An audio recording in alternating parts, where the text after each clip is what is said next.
This is the Apology by Plato, and we'll start with Socrates, a very wise philosopher. And he is brought into a courtroom because he's got two claims against him.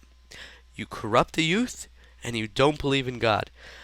But throughout this dialogue, Socrates systematically proceeds to disprove the out of these claims. So these are all just a cover-up for one thing. They want him to shut up really badly. They're annoyed with him. The people of Athens are very annoyed with Socrates.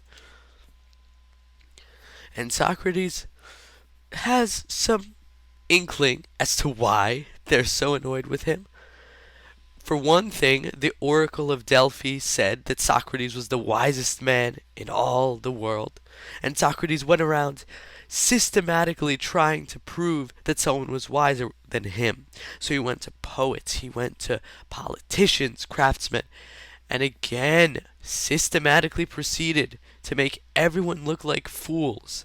And this made him, as you can guess, very, very unpopular.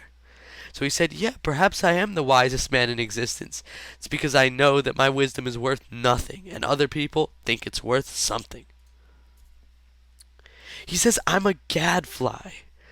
I wake people up from their naps. And have you ever been woken up from a nap, and the moment you get woken up, it's like you're really annoyed at the person who woke you up? Yeah, that's Socrates. That's his entire life, annoying people and making them wake up from naps. So he says, if you kill me, you can continue sleeping.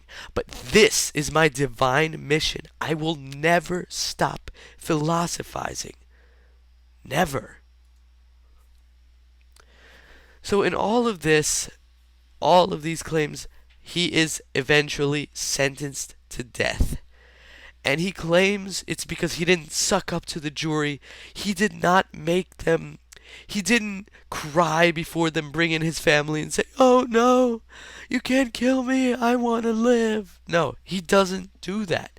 He just tells it straight up, and they try to scare him with the fear of death. And he's just such a badass. He just says, to fear death, gentlemen, is no other than to think oneself wise when one is not, to think one knows what one does not know.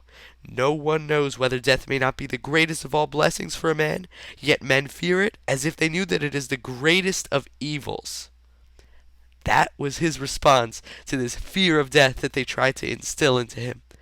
This guy is a true badass. And as he leaves to go to his death, he leaves everyone with a final phrase.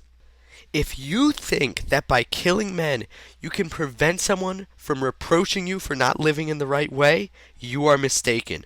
That is not a way of escape. The easiest and the noblest way is not to be disabling others, but to be improving yourselves. This is the prophecy which I utter before my departure to the judges who have condemned me.